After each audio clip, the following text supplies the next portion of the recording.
You know that specific sound a human shin makes when it connects, at high velocity, with the solid steel rim of a heavy-duty municipal garbage bin? It's not a thud. It's not a clang. It's a wet, bone-shuddering crunch that reverberates all the way up your spine, bypasses your brain, and rings a bell directly in your soul that screams, "You are dying." That was the sound that echoed through the pitch-black void of Oak Haven Estates at 2:14 a.m. on a Tuesday. I didn't scream immediately.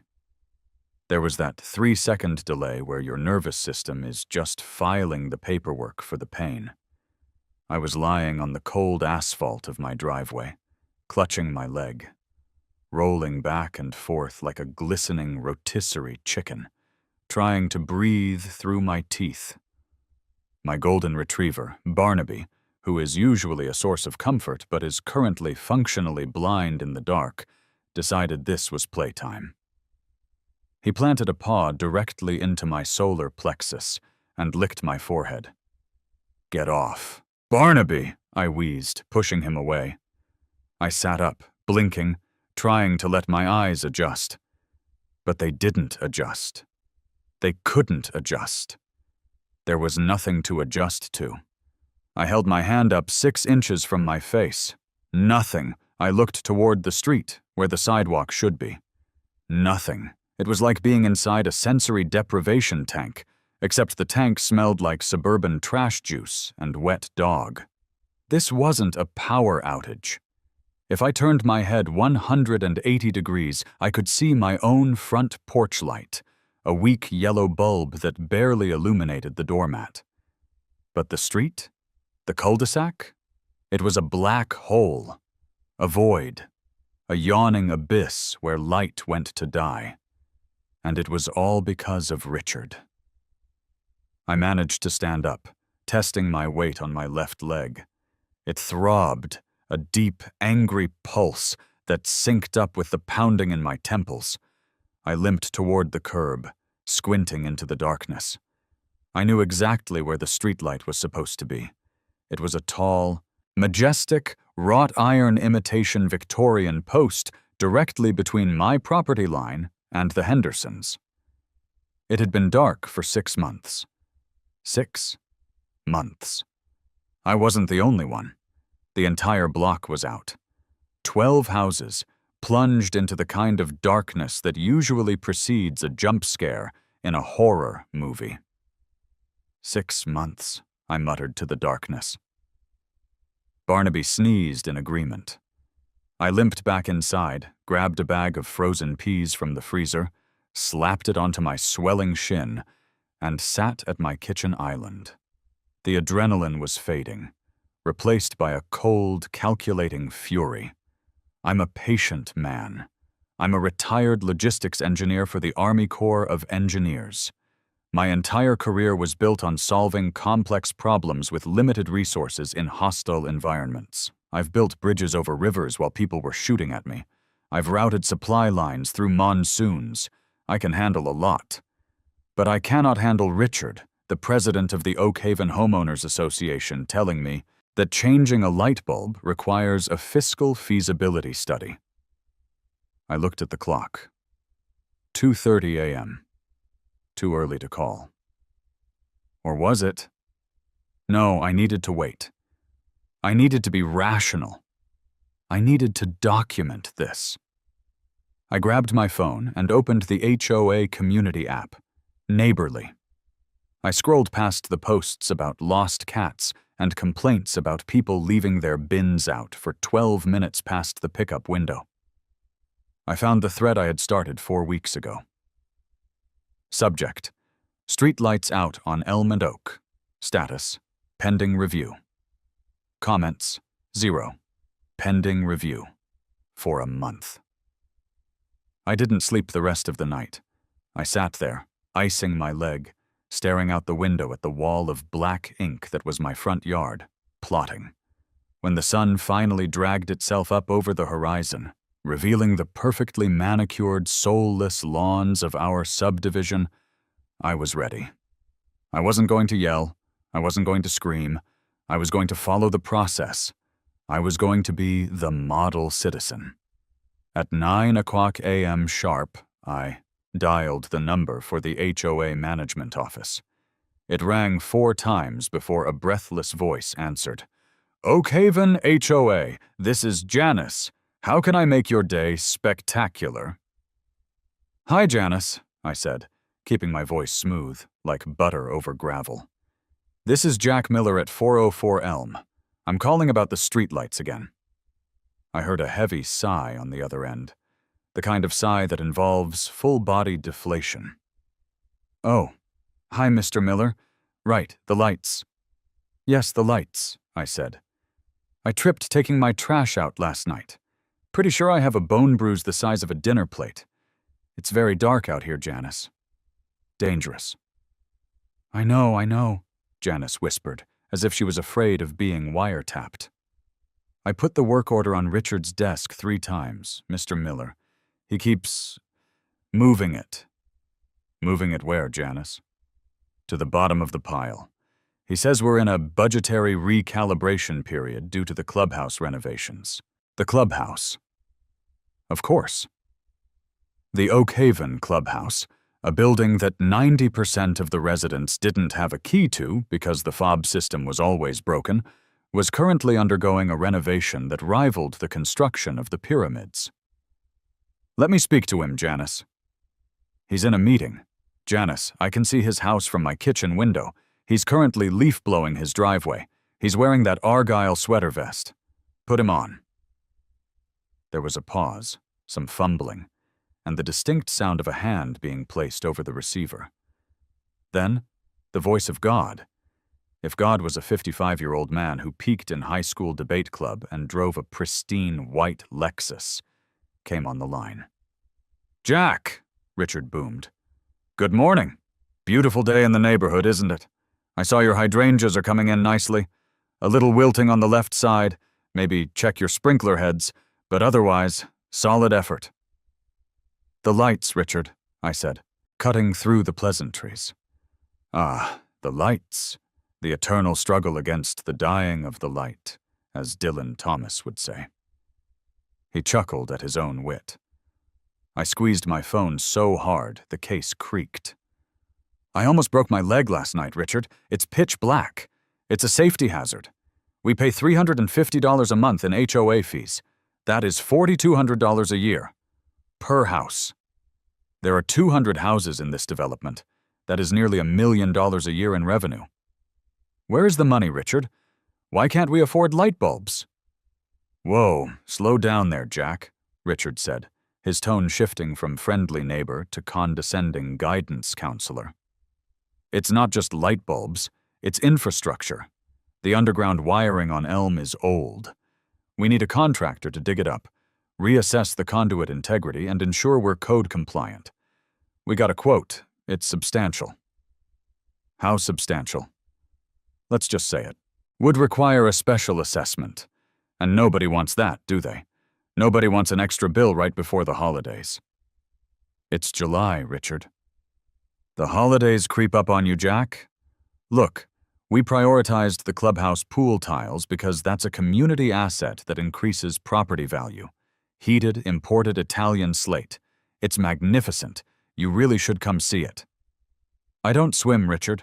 I walk, at night. And I'd like to do it without needing night vision goggles. Well, Richard said, and I could practically hear the smirk through the phone lines. Maybe you should buy a flashlight, or install some motion sensors on your garage. Personal responsibility, Jack. We can't expect the association to hold our hands every time the sun goes down. Silence. The line hummed with the electric tension of a man about to snap. Personal responsibility. He threw the phrase at me like a grenade. Me. A man who had organized logistics for disaster relief. Zones. A man who labeled his spice rack with a label maker. Are you refusing to fix the lights, Richard? I asked, my voice dangerously quiet. I'm not refusing, he said breezily. I'm deferring. We'll look at it again in Q4. Until then, grab a flashlight, buddy. Stay safe. The line went dead. I stood in my kitchen, the phone still pressed to my ear, listening to the dial tone. "Grab a flashlight." I looked out the window. Richard was still there, meticulously blowing 3 individual leaves off his driveway, the king of his little castle. He had no idea. He had absolutely no idea who he had just brushed off. I didn't do anything drastic immediately. I'm a strategist. I needed data. I needed leverage. That night, I conducted a survey. I walked the neighborhood with a high-powered camping lantern. I knocked on doors. Mrs. Gable at 402 was terrified. "I don't go out past 7 p.m. anymore," she told me, clutching her robe. "I heard noises last week. Probably just a raccoon, but in the dark. It sounded like a bear." Mr. Henderson at 406 was furious. "My daughter comes home from her nursing shift at midnight. She has to run from her car to the front door using her phone screen. It's ridiculous." I collected signatures. I took photos of the pitch-black streets using a long exposure setting on my camera that made it look like the surface of a dead planet. I built a dossier. 3 days later, the incident happened. It was a Thursday night. Humid, sticky. The air felt heavy. I was in my garage, tinkering with my truck, when I heard the scream. It wasn't a scary movie scream. It was a scream of genuine pain and shock.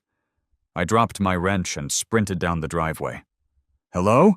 Is someone there?" I shouted into the void. "Help! Oh dear God, help!" The voice was frail.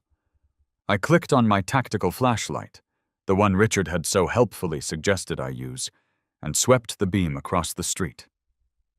There, lying in the gutter across from my house, was Mrs. Higgins. She was 82 years old. She was the kind of woman who baked cookies for the mailman and knit sweaters for the neighborhood squirrels. She was lying in a heap, her small poodle, Fifi, barking frantically in circles around her.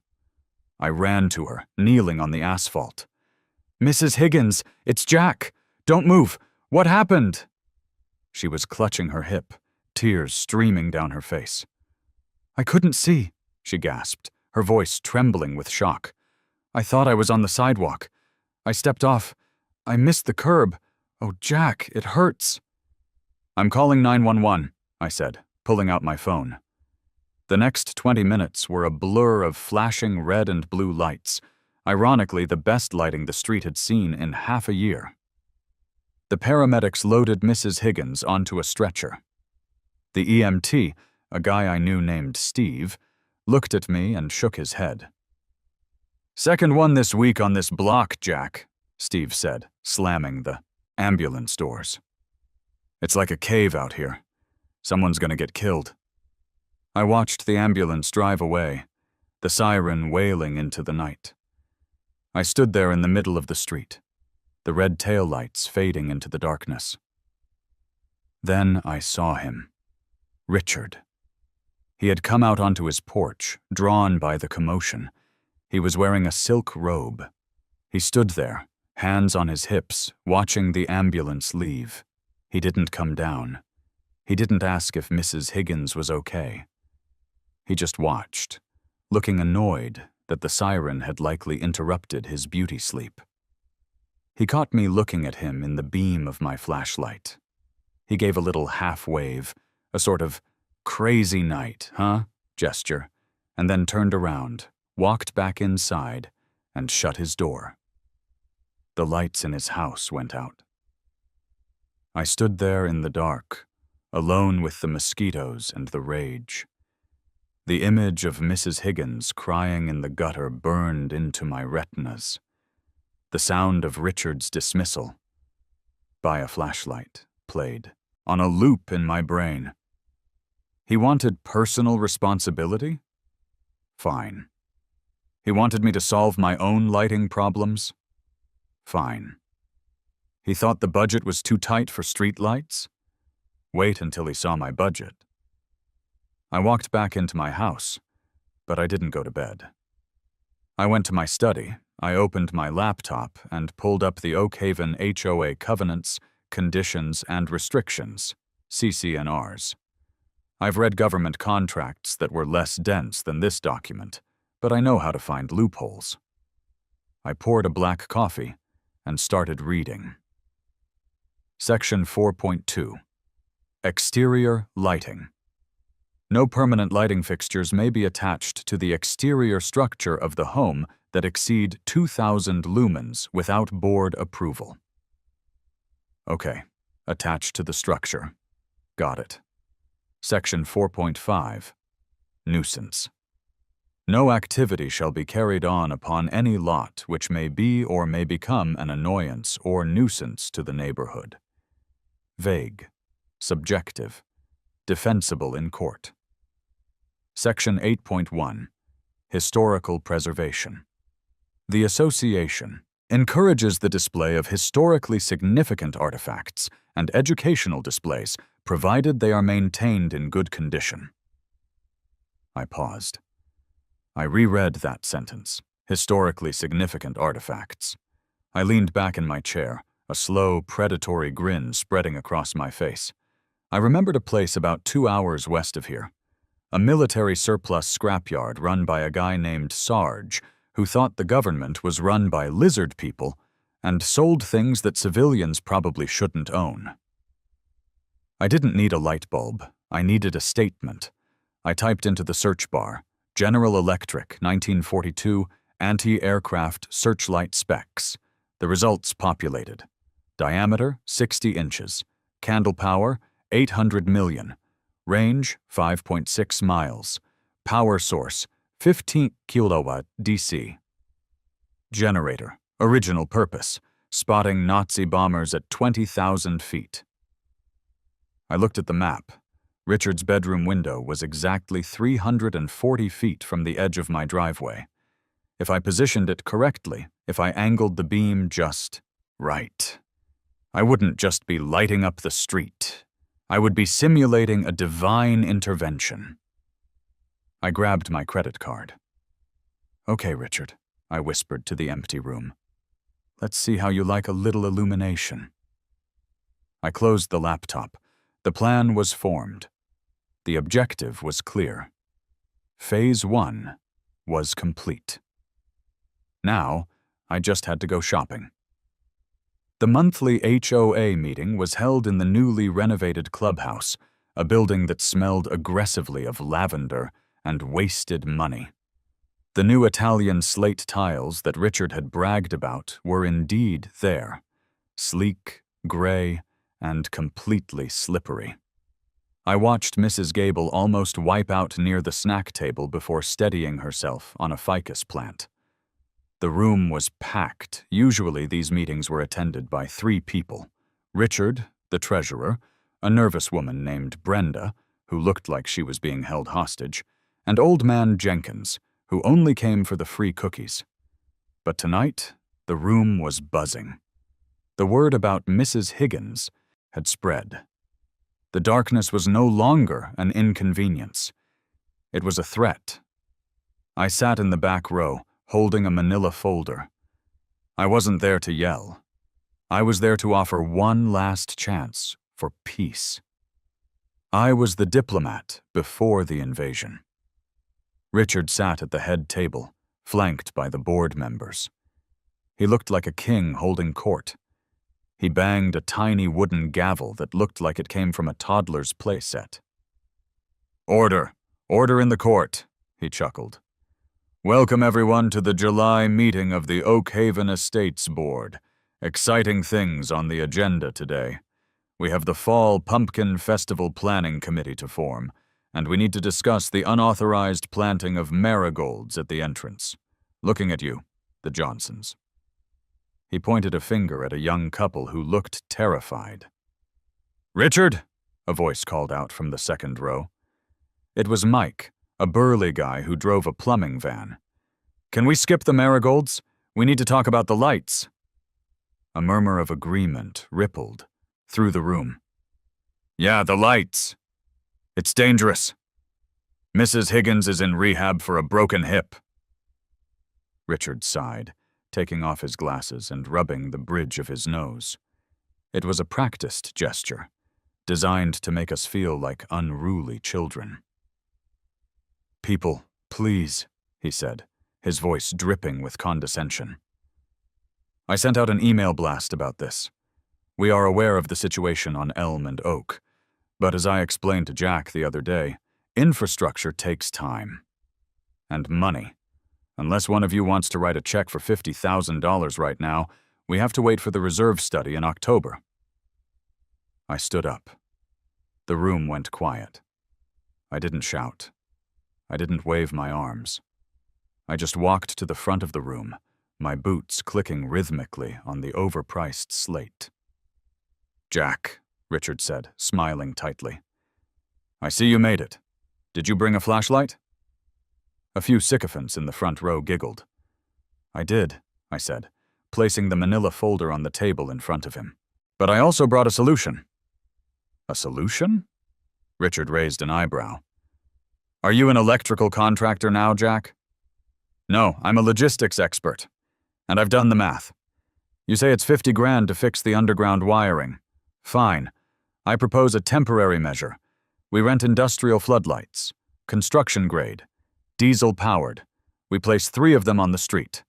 Total cost, $2,000 a month. We can cover it by delaying the purchase of the new pool furniture." The crowd murmured approval. "That sounds reasonable?" "Yeah, why not?" Richard's smile vanished. He hated being solved. He hated logic. Logic didn't come with a kickback or a power trip. "Absolutely not," Richard snapped. "Diesel generators? The noise? The fumes? It would violate the nuisance clause. It would be unsightly. We have an image to maintain here, Jack. We are a premier community, not a construction site." "Mrs. Higgins is in the hospital, Richard," I said, my voice hard. "Safety takes precedence over aesthetics." "Mrs. Higgins should have been more careful," Richard said. The room gasped. Even Brenda, the treasurer, looked shocked. Richard realized he'd slipped. He quickly backpedaled. "I mean, it's tragic, obviously. Terrible. But we can't govern based on accidents. We govern based on rules. And the rules say no temporary industrial equipment on the streets. Motion denied." He banged the tiny gavel. "Next item. The marigolds." I didn't move. I stared at him. "So, to be clear, Richard, you are refusing to provide lighting. You are refusing a temporary fix. And you are telling us that we are on our own for security and visibility?" "I'm telling you to trust the process, Jack. And stop being dramatic. If you're so scared of the dark, secure your own property. Light up your own yard. Just don't ask the HOA to pay for it." He leaned forward, his face inches from mine. "And make sure whatever you do is compliant. I'll be watching." I smiled. It was a genuine smile. It was the smile of a man who had just been given exactly what he needed. Permission. "Don't worry, Richard," I said, picking up my folder. "I'm a stickler for the rules. I'll make sure my solution is historically accurate." I turned and walked out. "Where are you going?" Mike the plumber whispered as I passed him. "Shopping," I said. I walked out of the clubhouse and into the humid night. I looked at the dark street.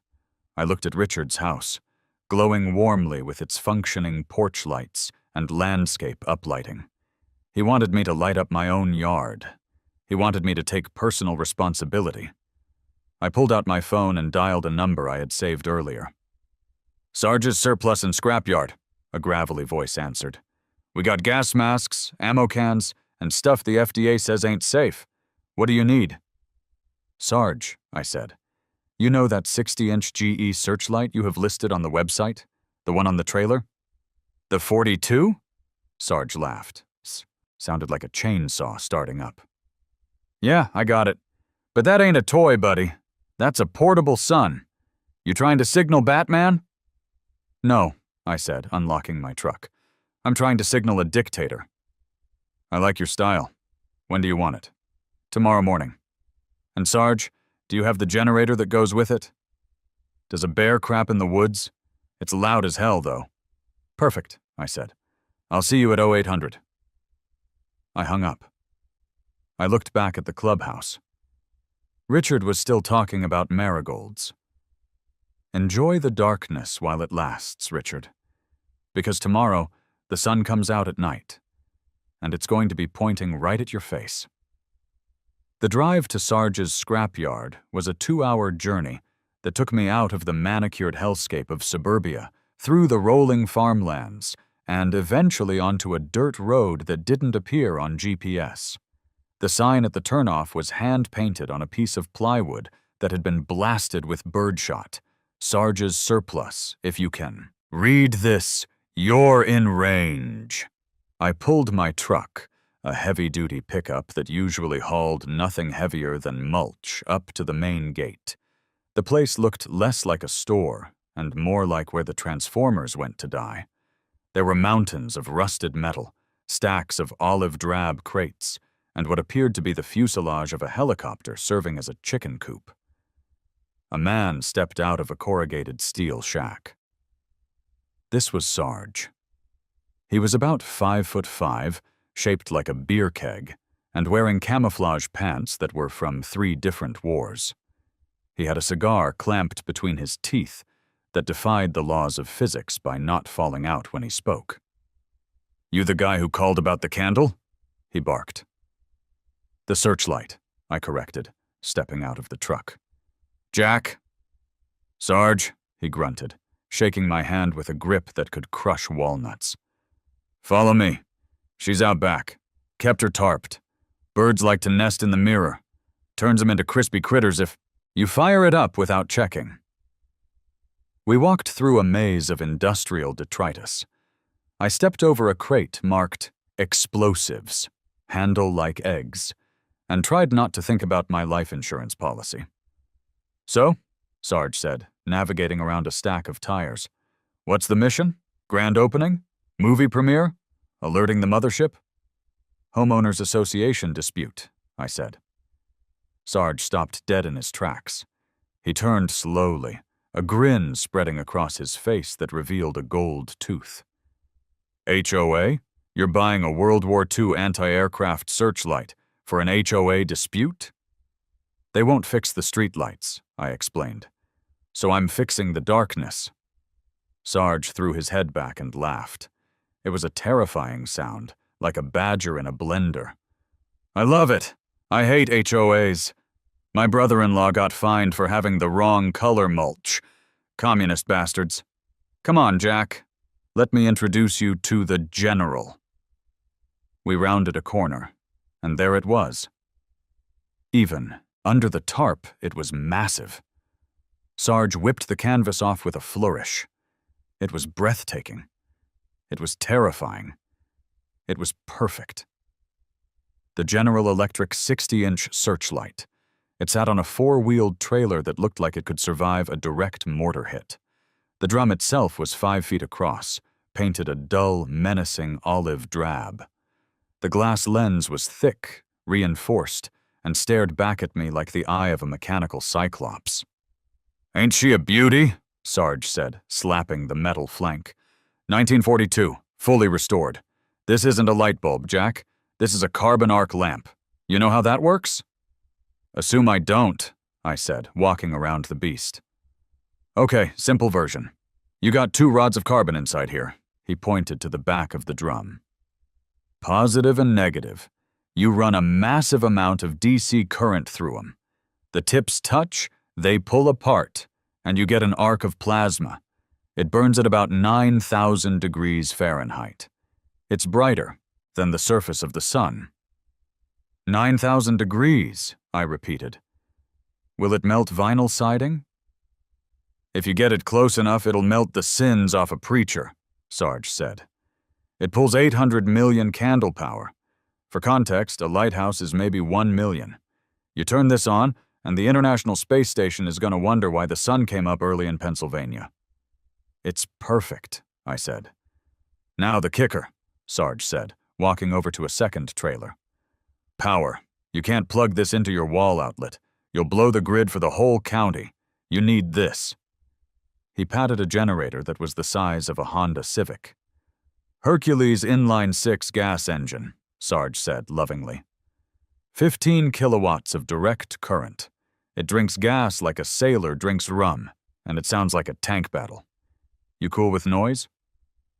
"The noise is a feature, not a bug," I said. "Good man." We spent the next hour going over the logistics. Sarge showed me how to feed the carbon rods. They were consumable, like giant pencil leads that burned away.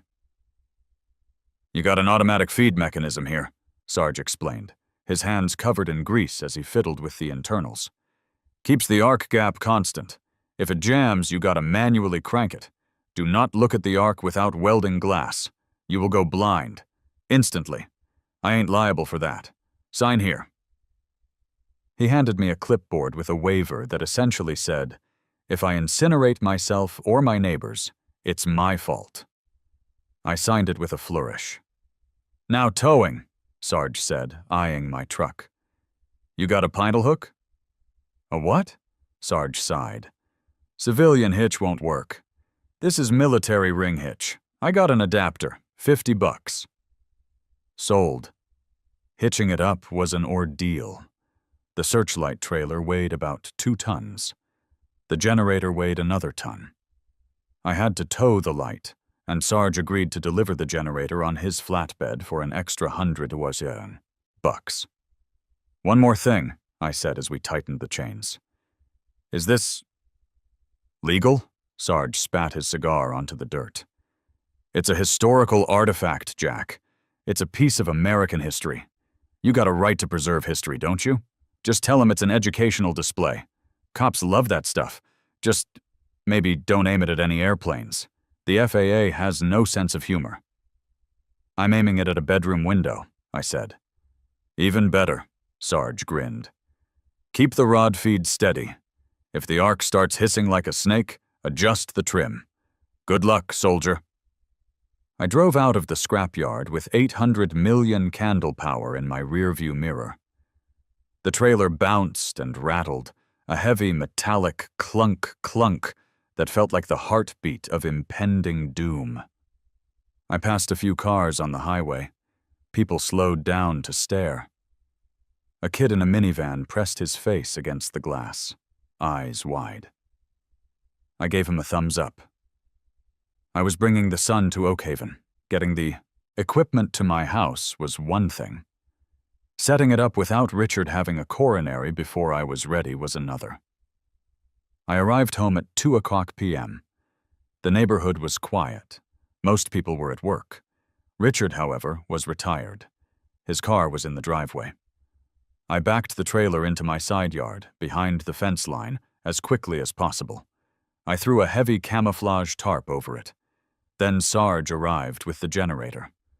We used a winch to drag it behind my shed. "Stealth mode," Sarge whispered, winking at me before driving off in a cloud of diesel smoke. Now I needed infrastructure. I couldn't just park this thing on the grass. It vibrated. It was heavy. If I turned it on while it was sitting on soft turf, it would sink into the earth and end up aiming at the sky. I needed a stable firing platform. I called Mike. Big Mike. Mike was a local contractor who I'd used to redo my patio. He was a man of few words and immense physical strength. He arrived the next morning in his dump truck. "Morning, Jack," Mike said, looking at the patch of lawn I had marked out with spray paint. "You want a slab here? 10 by 10? "Reinforced," I said. "Double rebar. High PSI concrete. I need it to hold vibrations." Mike scratched his chin. He looked at the tarped shape behind the shed. He looked at the tarped shape in the side yard. He looked at me. "You building a bunker?" "It's a landscaping feature," I said. "A historical monument." Mike shrugged. "Long as the check clears. I can pour it tomorrow, but I gotta tear up a section of the fence to get the mixer in." "Do it," I said. The next day was chaos. The sound of the concrete mixer was the first shot across the bow. It's a grinding, churning noise that carries. I was out in the yard, supervising the pour, when I saw the curtains twitch in the house down the street. 5 minutes later, the inevitable happened. Richard came walking up the sidewalk. He was wearing khaki shorts and a polo shirt tucked in so tight it looked painful. He was holding a clipboard, of course he was. "Jack!" he called out, his voice faux cheerful. "Doing some renovations?" I signaled Mike to keep pouring. "Just a little garden project, Richard. Spruce up the place." Richard stopped at the property line. He rose on his tiptoes, trying to see over the fence where the mixer was churning. "A concrete slab? That's a bit industrial for a garden project, isn't it? Did you submit an architectural review form?" "I reviewed the bylaws, Richard," I said, walking over to him, wiping concrete dust off my hands. "Section 5.3 allows for hardscaping under 150 square feet without board approval, provided it doesn't alter the drainage." Richard narrowed his eyes. He flipped through his clipboard. "Well, yes, technically. But what is it for? A hot tub? Because hot tubs require a separate liability waiver." "Not a hot tub," I said. "It's a display pad for a piece of vintage Americana. I'm becoming a collector." "A collector of what? Lawn gnomes?" "Memorabilia," I said vaguely. "Don't worry, Richard. It's going to be tasteful. Educational, even." Richard sniffed. He looked at the heavy-duty concrete Mike was pouring. "Well, make sure you clean up the sidewalk. I don't want any dust residue on the public walkways." "Wouldn't dream of it." He walked away, but he looked back 3 times. He knew I was up to something, but he couldn't figure out what requires a foundation thick enough to land a helicopter on. Once the concrete was set and cured, which took 2 agonizing days of watering it to prevent cracks, I called Sparky. Sparky's real name was Steve, but everyone called him Sparky because he had once blown his eyebrows off in a fuse box incident in '98. He was the best electrician in the county, mostly because he didn't ask questions. "Okay, Jack," Sparky said, opening his tool bag. "You said you need to ground a generator? What are we talking? A little Honda for camping?" I pulled the tarp off the Hercules engine. Sparky dropped his wire strippers. "Sweet mother of pearl," he whispered. "Jack, is that from a battleship?" "Anti-aircraft battalion," I said. "It produces 15 kilowatts of DC. I need you to run a heavy-gauge ground wire, and I need you to help me rig a connection cable from this beast to the light." Sparky walked around the generator, touching it gingerly. "This isn't a generator, Jack. This is an earthquake machine. You realize when you turn this on, every dog in a 3-mile radius is going to start howling?" "I'm counting on it." "And what are you powering? A rock concert?" I walked him to the side yard and unveiled the Searchlight. Sparky just stared. He stared for a full minute. Then he started laughing. He laughed so hard he had to lean against the fence. "Oh, this is rich," he wheezed. This is beautiful. You're going to light up the street because Richard won't?" "I'm going to light up Richard," I corrected. Sparky wiped a tear from his eye. Okay, I'm in.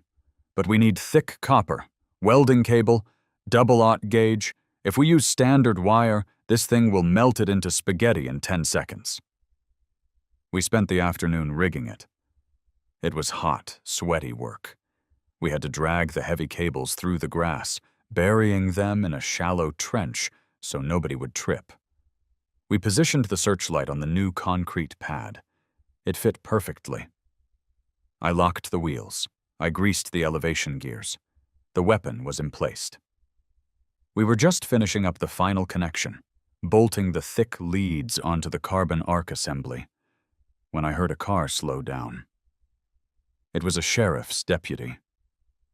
My heart skipped a beat. Had Richard called the cops already? I hadn't even turned it on yet. The cruiser rolled to a stop.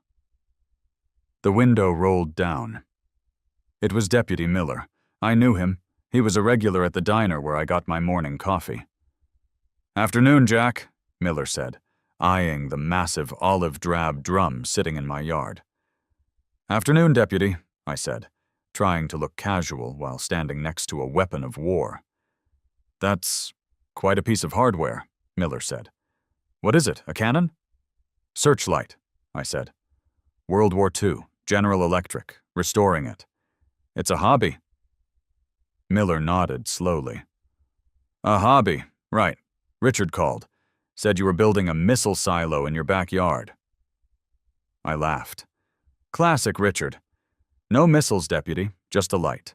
A big historical light. You know, for Veterans Day coming up. Wanted to make sure it works." "Veterans Day is in November, Jack. It's July." "Never too early to prepare," I said. "Gotta respect the troops." Miller looked at the light. He looked at Richard's house down the street. A small smile tugged at the corner of his mouth. He knew about the streetlights. Everyone knew. "Is it gonna be loud?" Miller asked. "The generator is a bit rumbly," I admitted, "but it's under the noise ordinance limit. I checked. 85 decibels at the property line." Miller tapped his steering wheel. "All right, just keep it safe, Jack, and maybe don't blind any pilots.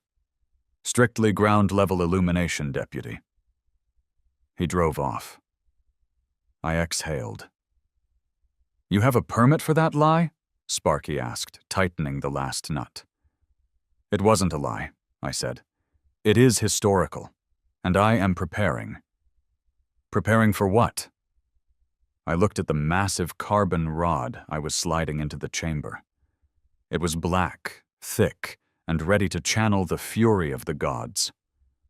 "Operation Daylight Savings," I said. The sun was setting.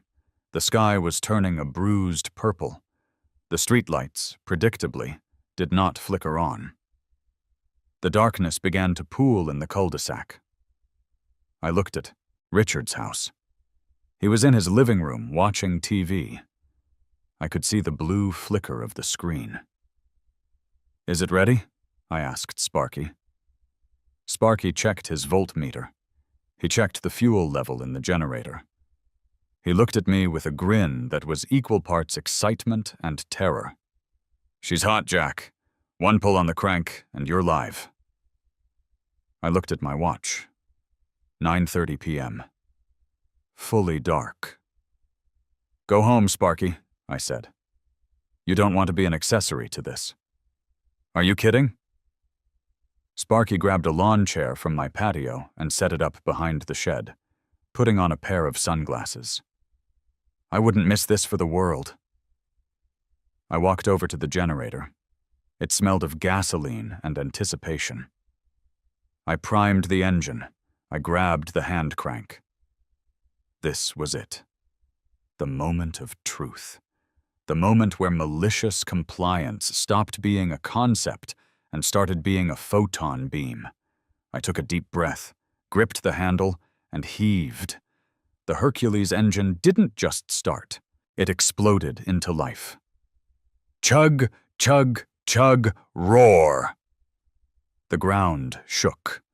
The sound was a deep, chest-thumping bass note that immediately shattered the suburban quiet.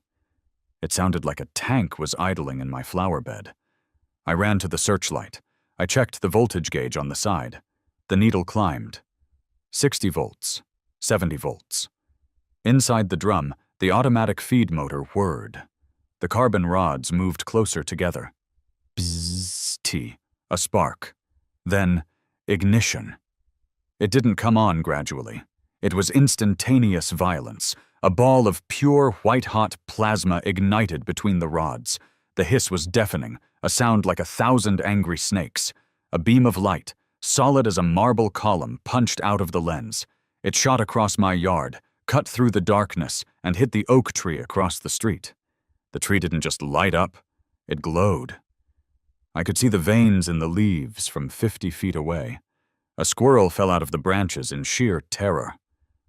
"Holy!" Sparky yelled over the roar of the generator. I grabbed the traverse wheel. The gears were smooth, greased, and ready. I began to turn the drum. The beam swept across the street.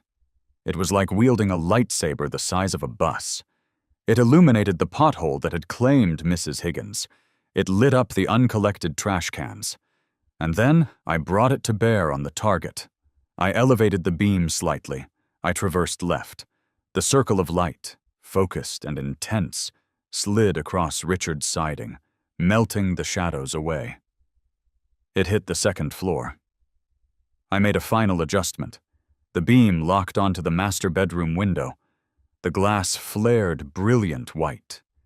It was brighter than noon. It was brighter than a nuclear test footage. I let go of the wheel.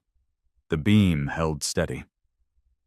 Inside Richard's house, the blue light of the TV vanished, replaced by the unfiltered wrath of 1942.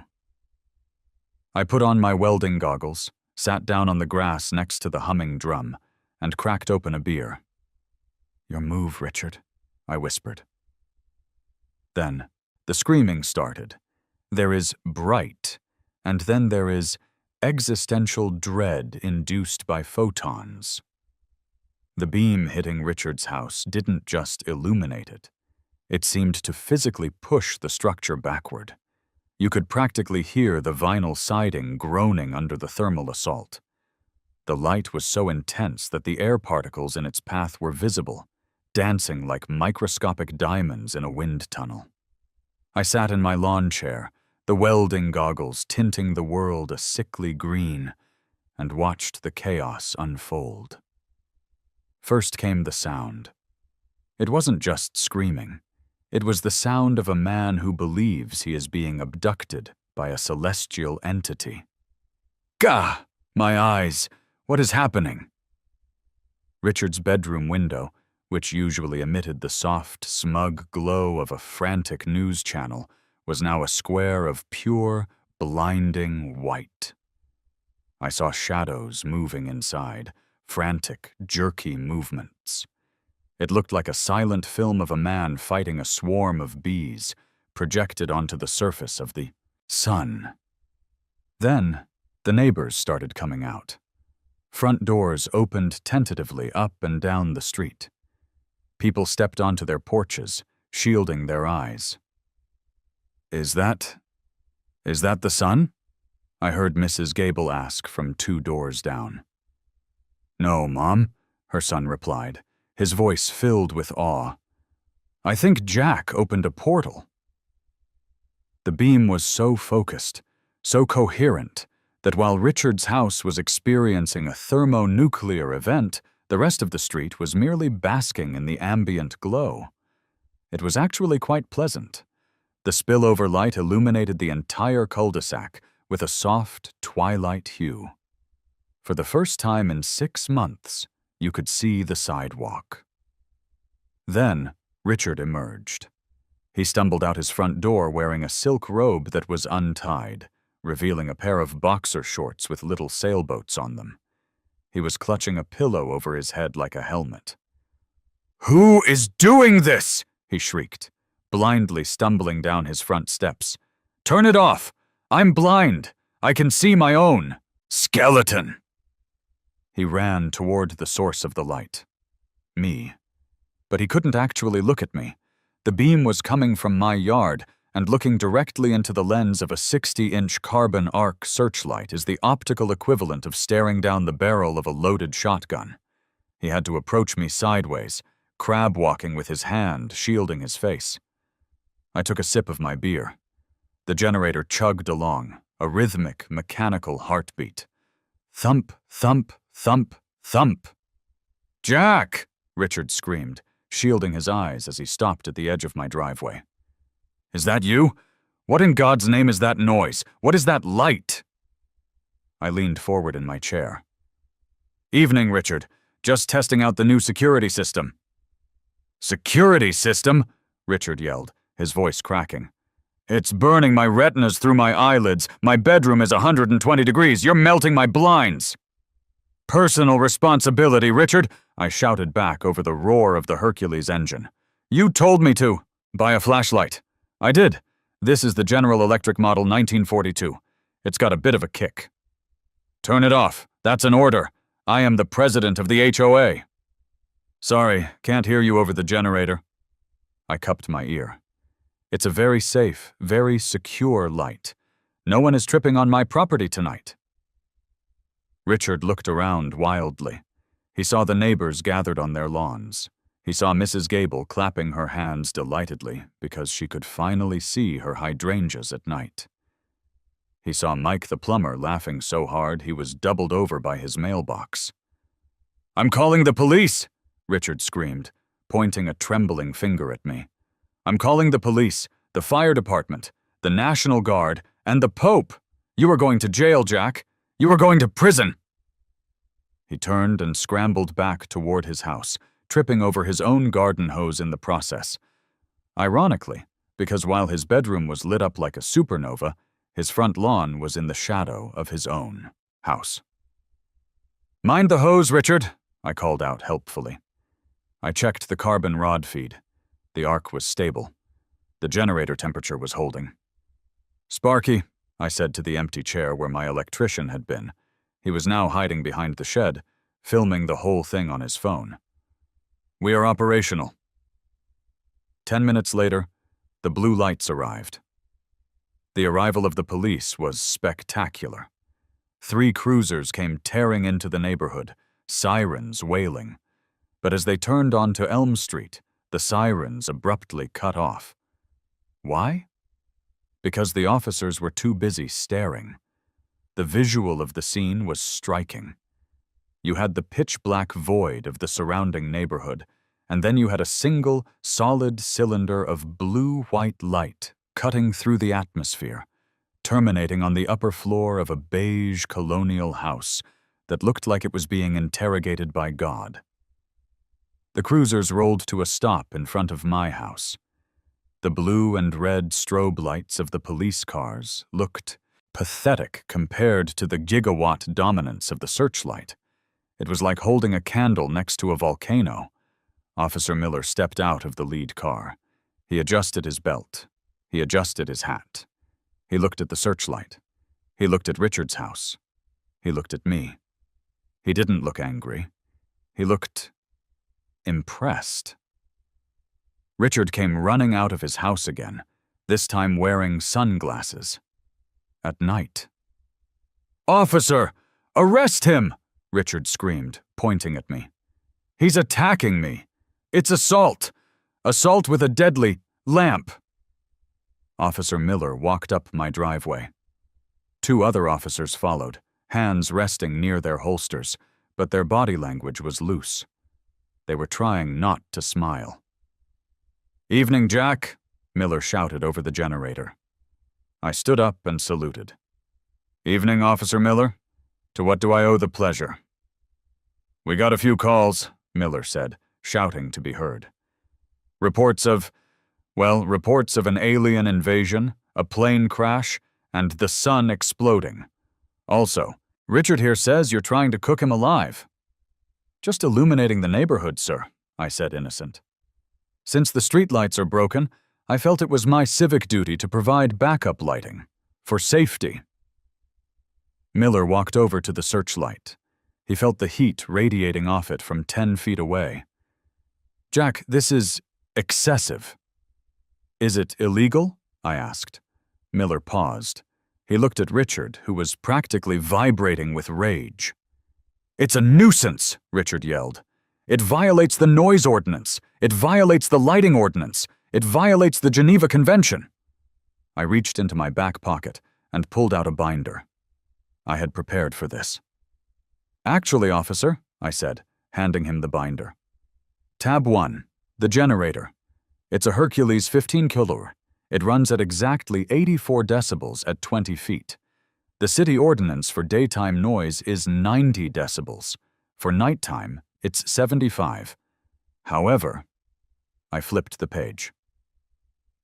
"There is an exemption for emergency power generation and safety equipment. Given the documented hazard of the unlit streets, including the hospitalization of Mrs. Higgins, this classifies as emergency safety lighting. Miller looked at the document. He looked at his rookie partner. He's got a point. It is dark as hell out here. Tab 2, I continued. The light itself. The HOA bylaws restrict permanent fixtures attached to the home. This is on a trailer. It is mobile. It is not attached. Furthermore, it is a 1942 historical artifact. Under the Historical Preservation Act of the county, temporary displays of military history are protected speech. "He's blinding me!" Richard shrieked. "Look at my window!" Miller looked at the window. "Jack, can you dim it?" "It's a carbon arc, officer. It doesn't dim. It's either off or wrath of God. But I can adjust the aim." "Please do," Miller said. I grabbed the traverse wheel and cranked it 2 degrees to the left. The beam slid off Richard's window and hit the brick, chimney instead. The glare was still intense, but Richard was no longer being X-rayed. "Better?" I asked. "My chimney is smoking," Richard yelled. "It's just drying out the moss, Richard. You should thank me. Moss destroys masonry." Miller sighed. He turned to Richard. "Sir, look. Technically, he's not breaking a criminal law. He's on his property. The noise is borderline but within the emergency variance if he claims it's for safety. This is a civil matter, an HOA matter." "I am the HOA," Richard sputtered. "I want that thing towed." "I can't tow a vehicle from private property without a court order," Miller said. "And frankly, sir, fixing the streetlights would probably resolve this, wouldn't it?" Richard went purple. "This is extortion!" "This is neighborhood watch," I corrected. Miller turned back to me. "Jack, do me a favor. Shut it down by 11 p.m. People need to sleep." 10:59 p.m., officer. You have my word." Miller tipped his cap. "Have a good night. Gentlemen." As the cops walked back to their cars, I heard the rookie whisper to Miller, "That is the coolest thing I have ever seen." "Don't encourage him," Miller whispered back, though he was grinning. They drove away. I looked at Richard. He stood alone on the sidewalk, bathed in the ambient glow of the 800 million candle power beam hitting his chimney. He looked defeated. He looked small. 10:59, Richard, I called out. "That gives you an hour and a half to enjoy the view." Richard didn't say a word. He turned around, walked into his house, and slammed the door. A moment later, I saw him crawling across his living room floor on his hands and knees to close the blackout curtains. The curtains didn't help. The light punched right through them, turning them into glowing rectangles of white fabric. I sat back down. The beer tasted like victory. The siege lasted 3 days. Night 1 was shock and awe. Night 2 was psychological warfare. Richard tried to be clever. He parked his SUV in his driveway to block the beam. The beam hit the windshield, reflected off the glass, and illuminated his entire dining room like a discotheque. He had to move the car after 10 minutes because the dashboard started to smell like melting plastic. The neighborhood, meanwhile, had turned into a carnival. People were coming out with lawn chairs. Mrs. Gable brought me a casserole. "Thank you, Jack," she said, patting my arm. "I can finally see to walk Fifi, and the heat from that thing is great for my arthritis." "Happy to serve, Mrs. Gable." Kids were making shadow puppets on Richard's house. Giant rabbits and birds danced across his siding, tormenting him. It was beautiful. Night 3 was the breaking point. I fired up the generator at 8:45 p.m., just as the sun went down. The familiar roar of the Hercules engine echoed through the subdivision. By now it was a comforting sound to the neighbors, the sound of justice. I struck the arc. The beam lashed out, but before I could even settle into my chair, my phone rang. It was Richard. "Turn it off," he said. His voice sounded raspy, tired. "Good evening, Mr. President," I said cheerfully. "To what do I owe the honor?" "I can't sleep, Jack. I haven't slept in 48 hours. My wife is staying at her sister's.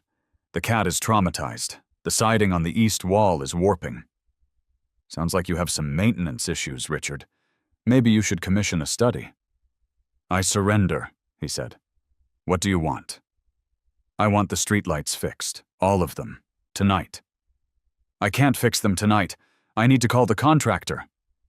"Then you better call him now, because I have a lot of carbon rods, Richard. I bought a crate of 50. I can keep this up until Christmas. Imagine this light reflecting off the snow. It'll be majestic." There was a long silence, then a sigh that sounded like a tire losing air. "I'm calling the electric company emergency line. They charge triple for after hours." "Budgetary recalibration," I reminded him. "Use the pool tile money." Fine. Just, please, turn it off." "I'll dim it when I see the truck," I said. "I'll turn it off when the streetlights turn on." I hung up. 2 hours later, a massive bucket truck from the city utility rolled onto Elm Street. The crew looked confused. They saw my searchlight beaming into the sky. I had graciously aimed it at the clouds while we waited, creating a Batman signal that drew people from 3 towns over.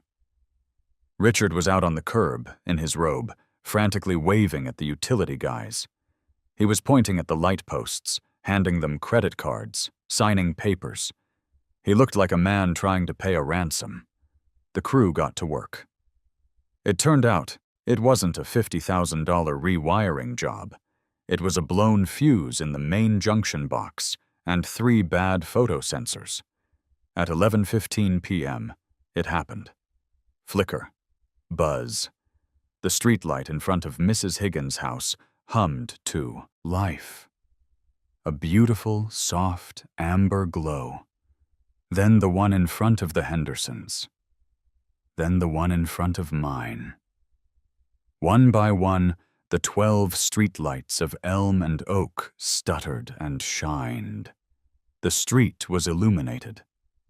Not by the aggressive, blinded by science glare of 1942, but by the warm, civilized glow of municipal infrastructure.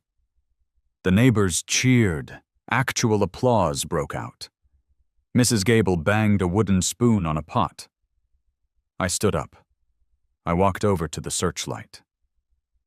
"Good work, General," I whispered to the machine. I cut the fuel to the generator. The roar sputtered, coughed, and died. The silence that rushed back into the neighborhood was heavy and sweet. I cranked the wheel, breaking the arc. The blinding white beam vanished, leaving purple spots dancing in everyone's vision. Richard walked over. He looked like he had aged 10 years in 3 days. He stood at the end of my driveway, looking at the dark, silent hulk of the searchlight. "Is it over?" he asked quietly. "Long as the lights stay on, Richard," I said. "As long as the lights stay on." "You're a maniac, Jack." "I'm a logistics expert," I corrected. "And I believe in the proper allocation of resources. You allocated the darkness. I allocated the light."